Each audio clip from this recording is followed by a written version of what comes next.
In a company that has been working and succeeding for more than a century, change doesn't always seem necessary. And even for newer brands, when you find a winning formula, when you have revenue coming in, and when consumers have grown to trust you, why even bother to do anything differently? You start asking these customers, do you know all you need to know about UPS, or are they still evolving? Oh, we know them. They're brown and ground. We don't need to know anything else about them. It turns out they didn't know a lot of these customers didn't know we had an air service. A lot of these customers didn't know we had international service. So they had a mental model of us that was static based on those trust, reliability, integrity. Well, is UPS a company on its way up? Are they commercially innovative? Are they entrepreneurial? Are they agile? Are they cool? We didn't score well on that. As a matter of fact, we scored poorly versus our competitors. And then you start getting to ESG sort of things, which we added to our overall brand relevance, and we didn't score as well there. So although we had overall strong brand on those momentum kind of futuristic things that millennials care more about, things that diverse customer sets care more about, we scored lower. And they viewed us as old and stodgy, not the look we were going for. That's Kevin Warren, the Chief Marketing Officer of UPS. And as he tells it, UPS had done an amazing job for 100 years building a company into a wild success. The problem was that if something didn't change, the next 100 years were very much in jeopardy. Customer expectations were changing. The younger generation was moving on. And if UPS was going to deliver for the future, it was going to need to embrace a new outlook, some new strategies, and it was going to need some swagger. I'm Jeremy Bergeron, and this is Business X Factors. Each and every week, we'll take a look at the secret sauce that takes companies to the highest levels of success and uncover how they got there. We'll explore how these organizations are run, what's special about the people, culture, and processes that make it all happen.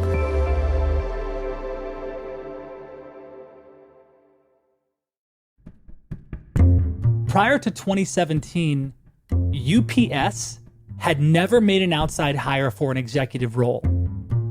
Kevin Warren was the second one ever, and he was the first brought into UPS without any industry experience.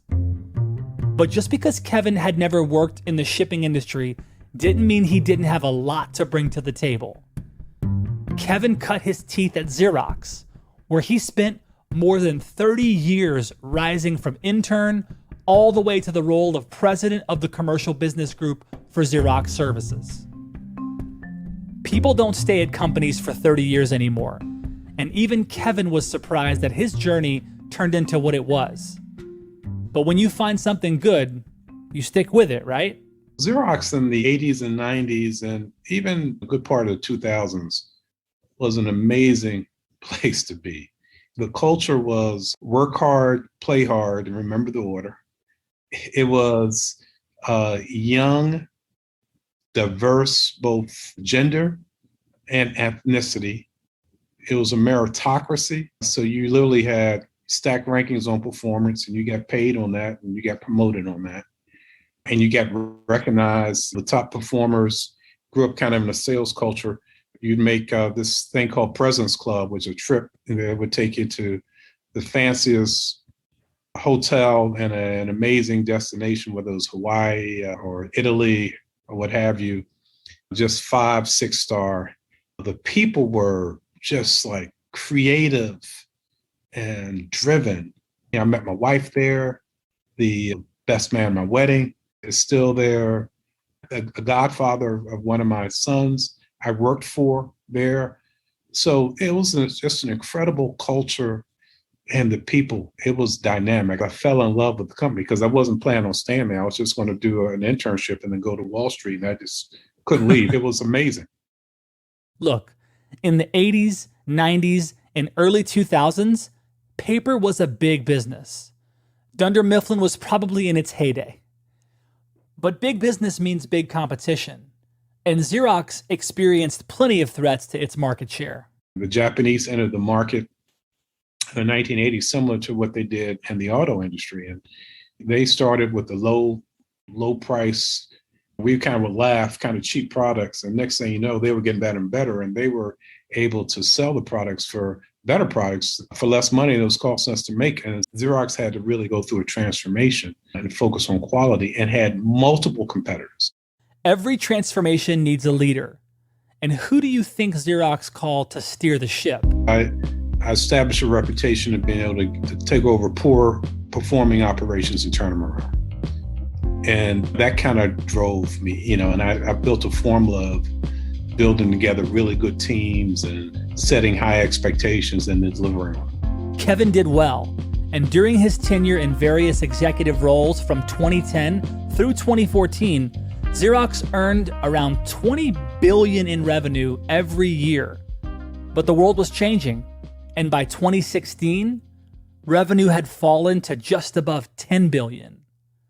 The world was moving away from paper and into the digital world.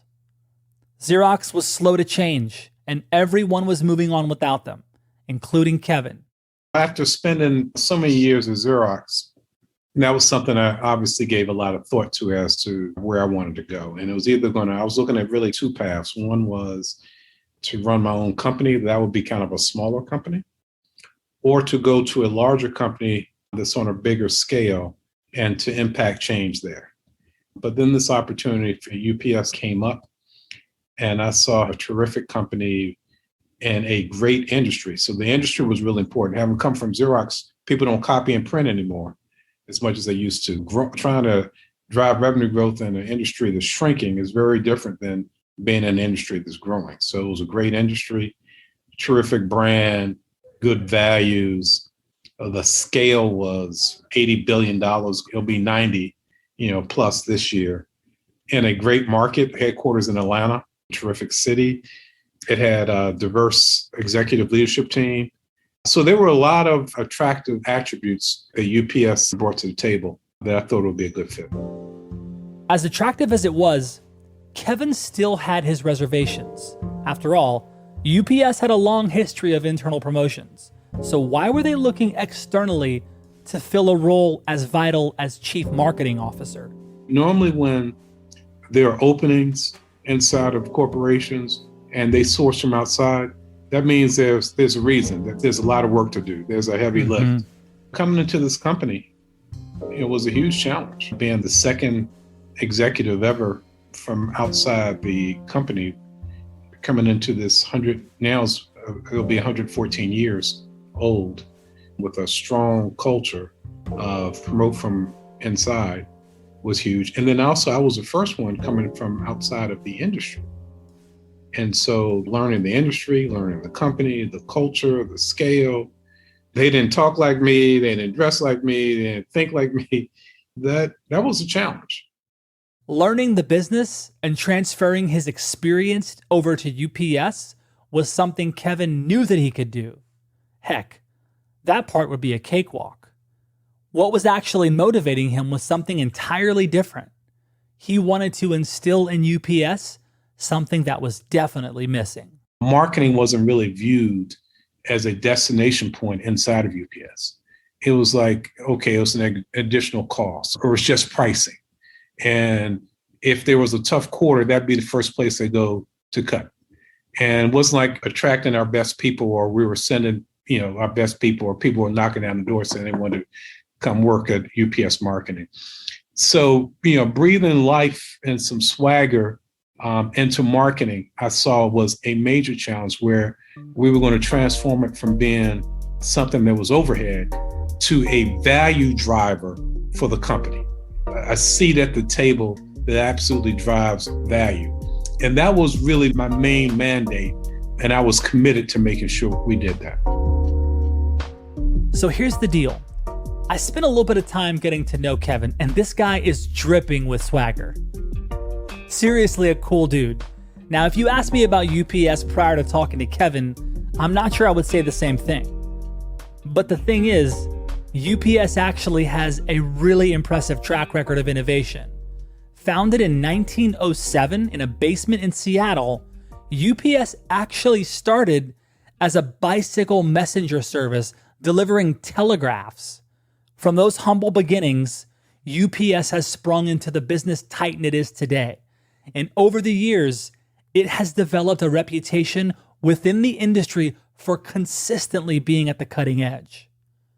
Whether it was being the first package delivery service to serve every address in the continental US, or starting the fastest growing airline in FAA history, or leading the largest IPO of the century in 1999, UPS has repeatedly stood as a shining star in the industry.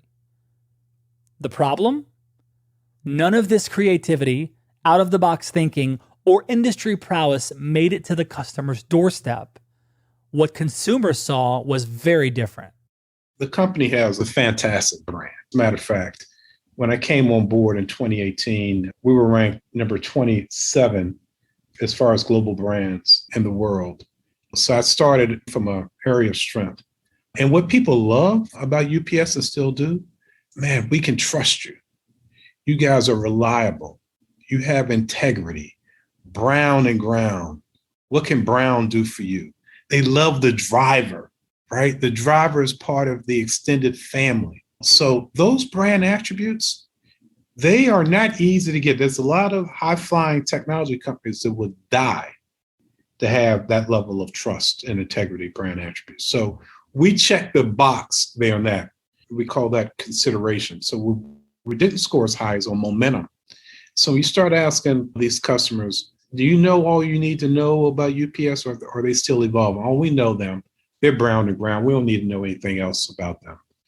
Turns out they didn't know a lot of these customers didn't know we had an air service. A lot of these customers didn't know we had an international service. So they had a mental model of us that was static based on those trust, reliability, integrity. Then you ask some questions. Is UPS a company on its way up? Are they commercially innovative? Are they entrepreneurial? Are they agile? Are they cool? We didn't score well on that. As a matter of fact, we scored poorly versus our competitors. And then you start getting to ESG sort of things, which we added to our overall brand relevance. And we didn't score as well there.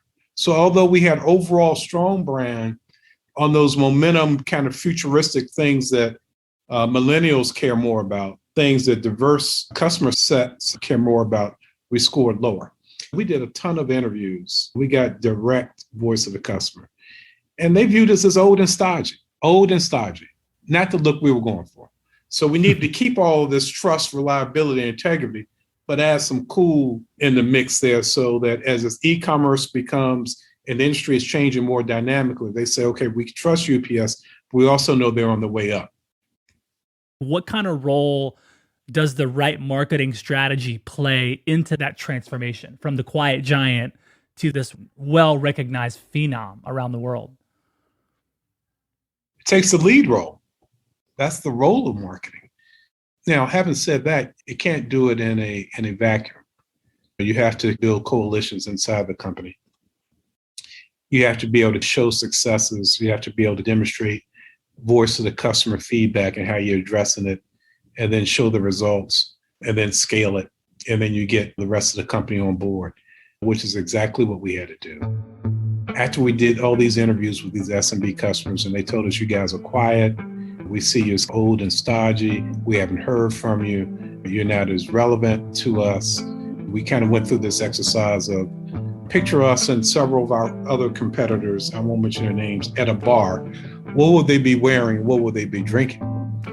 And we didn't like that answer. When you get back an answer, we see you guys as a guy, okay? So there's a gender dynamic there, standing at the bar drinking a scotch with a comb over, which is literally feedback we got. We said, okay, we have some work to do. Look, no offense to scotch drinking men with comb overs, but it makes sense why Kevin was brought in to turn this brand around. But change wasn't just required externally. Internally at UPS, things were in need of a shakeup too. So much of a company's brand is built on how it markets and how it presents itself to consumers. UPS was putting itself out there in a certain way, but no one was bothering to dig into what that actually meant or how its messaging was correlating to the company's overall success. When I first got here, one of the things I noticed was kind of engineering culture. UPS was swimming in data. There were more reports with the smallest little fonts I could barely read. There was more data, left, right, sideways, whatever. However, we weren't quite as in tune in being able to distill the data and make this march from data to information, information to knowledge, knowledge to insights, and then insights that give you a predictive element so then you can make better decisions. We were stuck just at the data level. And then also, everybody was looking at data just in their own silos. With so much data being ignored or misinterpreted, UPS was simply running in circles. It was stuck doing the same things over and over again because the numbers they looked at, the daily revenue numbers, said things were still good. But remember Xerox? Things are only good until they're not. And if you're not looking forward, you'll be stuck in the past forever. Kevin Warren knew that. In your role as Chief Marketing Officer at UPS, how much time are you spending thinking about where the world's going to be in 5 years, right? How do you evaluate and consider, okay, look, by 2025, by 2030, how are we going to position ourselves to keep winning, keep growing, keep being that go-to brand? I think every executive should be looking at this issue with what I'll call bifocal lenses. You have to be able to see clearly the short term because we are a public company, so we got to deliver the quarter. So if I'm all on 2030 and I miss the second quarter, that's going to be a problem, right? I'll be reading about what UPS is doing. However, if I just focus on the second quarter, then I won't make the sort of investments to position us for the long term. So it really is a balance. And I tell you what adds additional complexity is what you think will happen in 2030 could happen in 2023, 2024. This is what happened to us last year, right? So we knew e-commerce, more and more businesses were going to pivot towards e-commerce. So that's when we started our digital access program and our collaboration with Shopify and stamps.com. We have one with Amazon. And we had growth projections as to what it would do. And so we started that and we invested the talent to really position us. And then COVID hit. And with COVID, it had a step function increase in the adoption rate of e-commerce that we saw in 2021, what we had projected we would see in 2024. So thank goodness we had gotten started. And then as we saw the embrace, then we ramped with it. So look, you got a plan, but you also have to be agile because you won't get it right. It's too dynamic. You've got different competitors will come in and out. You've got the consumer behavior that will change. Technology will change. So you do some planning, but you also have to be nimble enough to be able to pivot on a dime when things go at an accelerated rate or you end up getting a curveball. Those curveballs, they never stop coming. And if UPS was going to keep finding a way to hit them out of the park, it was time to adjust its swing. After the break, we'll dig into the way UPS has shifted its focus in recent years and what doing so has meant to this 100-plus-year-old brand's image. Stay with us.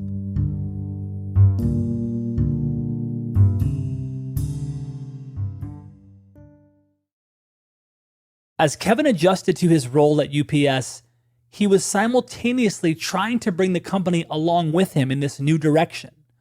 What UPS had was trust and brand recognition. What it was lacking was any kind of focus on bringing in new customers.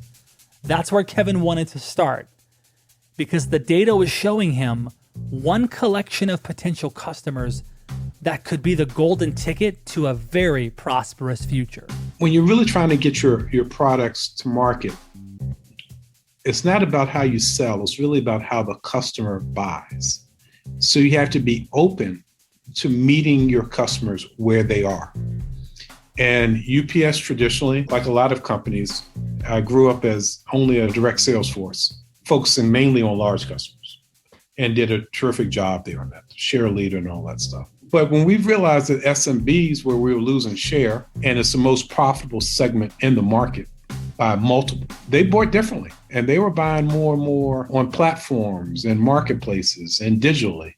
And so we had to build up a capability to meet those customers where they are, how they wanted to buy. And that's been, we call it our digital access program. And it's been one of our most successful enterprises that we've launched. And it's growing like crazy, all in the SMB segment. And it's driving a lot of our performance. UPS leaned into the e-commerce world, and hard. They started to build out marketing and back-end systems that would attract small businesses, which, according to the Small Business Administration, create 2/3 of net new jobs in the US and account for nearly 44% of the nation's GDP. That's data you can't argue with. And it was a motivating force behind the change to how UPS looks at data in general. We changed the operating model. So now we're not just looking at last week's revenue, which we do. Myself and the chief sales officer, we review the numbers every Monday at 8 o'clock and then review it with the CEO at 11. But even more importantly, we're predicting what's going to happen in May, June, the rest of the year, 2022, 2023, which we're sharing with our board next week. And then we'll be sharing in our investor conference in June. And then that way, then we can make the investments as to, okay, what sort of growth do we need to plan for? How many more buildings? How many more aircrafts? How many more package cars? How many more people? What's our pricing strategy going to be? All of that. It's really a pivot from looking through the rearview mirror to really using analytics to help you make better decisions going forward. That's where we've pivoted towards. This forward-looking strategy has paid off big time for UPS. Thanks to the move to focus more on e-commerce, as well as the decision to market to SMBs, UPS has seen quite a bump in its revenue numbers. Obviously, COVID's effect on how businesses ship has to be taken into account. But even with that as a backdrop, the revenue numbers UPS released for Q4 of 2020 show an increase in revenue of 17.4%, which UPS says was led by growth from the small and medium-sized businesses. In hindsight, pivoting to e-commerce and focusing on SMBs might not seem like a huge risk. From today's perspective, it's the obvious move. But the key here is that it was a move that UPS didn't really need to take. They predicted the need to refocus efforts before their bottom line reflected that need. So in terms of business success, the changes Kevin helped bring to bear were paying off. But what about the brand's image? How did UPS address those old, stodgy descriptors, and how are people looking at UPS these days? We came up with this amazing campaign called Be Unstoppable. The whole concept of the campaign is that UPS is going to allow small and medium-sized businesses through our capabilities and through our knowledge to be unstoppable in their quest to compete against the large guys, allow them to be able to punch above their weight. But then the face of the campaign had to be different. So it had to look different. It had to sound different. We had diverse faces, women, ethnicity, beards, more dynamic haircuts, high-powered, high-energy, high-color imagery and graphics that we sent out. One of the cool things we did on Black History Month was we hired an artist, Sophia Yeshi, who is Black, South Asian, queer, just a brilliant artist. We commissioned some artwork to really be the face of this. We called it Proudly Unstoppable. So it was a follow-up to the Be Unstoppable for Black History Month.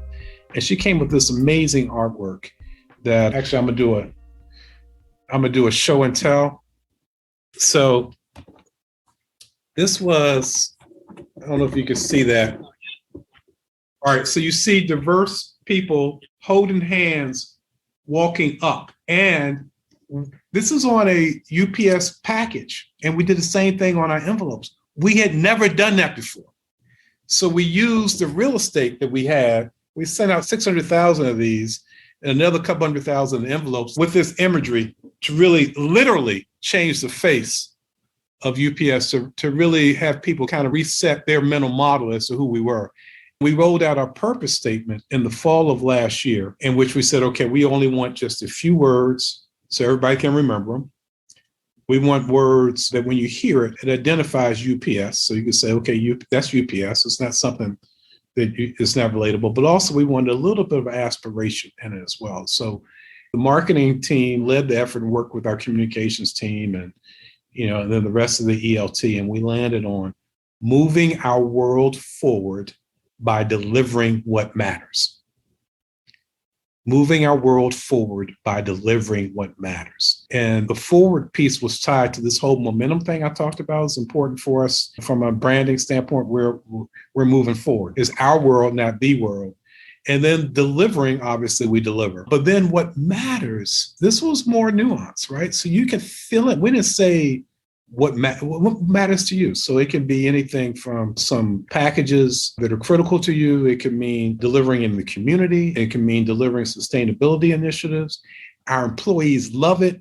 It's a rallying cry. We also were able to put up our best yearly performance in a very long time as we navigated through all of those things. According to Fortune, UPS is now ranked at number 28 on the list of the world's most admired brands. Up from the number 33 spot, UPS ain't slowing down. They're also ranked at number 129 on the Global 500, making it one of the companies with the highest revenues in the world. And throughout the pandemic, UPS employees were frequently praised for their efforts as essential workers during a time of great need. We were on the cover of a national magazine where they did a reenactment of the Battle of Iwo Jima, where you're holding down the flag there. And it was called the Battle of COVID-19. And they had a doctor and a nurse and a grocery worker. And then they had a UPS driver fighting this battle, saving us in this battle of COVID. I mean, fantastic. Secondly, there was a social campaign we put together on a string within a week called Thanks for Delivering, #Thanks for Delivering, in which our customers, our recipients would post different examples of our UPS drivers delivering their packages and give them a shout out, #Thanks for Delivering. And it was record setting. It was literally award winning, and just people were thankful because they really understood, the risk involved, the sacrifices involved. UPS doesn't want to be seen as essential only during times of crisis, though. And that's why the commitment to change and the forward-looking, data-driven approach is here to stay. Kevin says that UPS will continue to embrace the changing needs of its customers and invest in understanding that data so that the company is always meeting the outside world exactly where they are. But the internal need for change is also something that UPS has leaned into because change always has to happen from the inside out. A lot of the initiatives that are driving the company's performance, marketing is working across the board. And we're excited. We think there's a lot more to go. Environmentally, culturally, we've relaxed some of the rigid rules that we've had before. So for instance, I'm looking at you, you're looking at me. We both have beards. Up until December, that was against policy at UPS. Or natural hair for African Americans. And we even relaxed some of the tattoo policies there as well. So bringing your whole self to work from an employee standpoint, folks are engaged as well. So we're excited. And the more we drive change from a marketing standpoint, the more support we're going to get. And we're just psyched to be here and looking forward to some really cool things as far as updating the mental model and the paradigm of what the UPS brand is all about. An adage comes to mind: if it ain't broke, don't fix it. In the case of business, oftentimes, once a model breaks, it's already too late for it to be fixed. Rather than stick with what's been working and inevitably end up the way of Xerox, Blockbuster, Toys R Us, and so many others, UPS predicted the need to pivot and embrace change before their business started crumbling around them. Companies that last 100 years and stand to last 100 more don't just survive because they have a foolproof business model from day one. They thrive by fixing what isn't yet broken. They see the future and reinvent themselves before it hits. Whether it's committing to serving every address, investing in new technologies, or revamping their entire brand image, UPS is keeping an ear to the ground for the data and trends that will future-proof its business. It's this X factor that has helped bring the company to new heights. And thanks to a data-first approach, making changes in the future will have a compounding effect and continue pushing this company away from its old and stodgy past.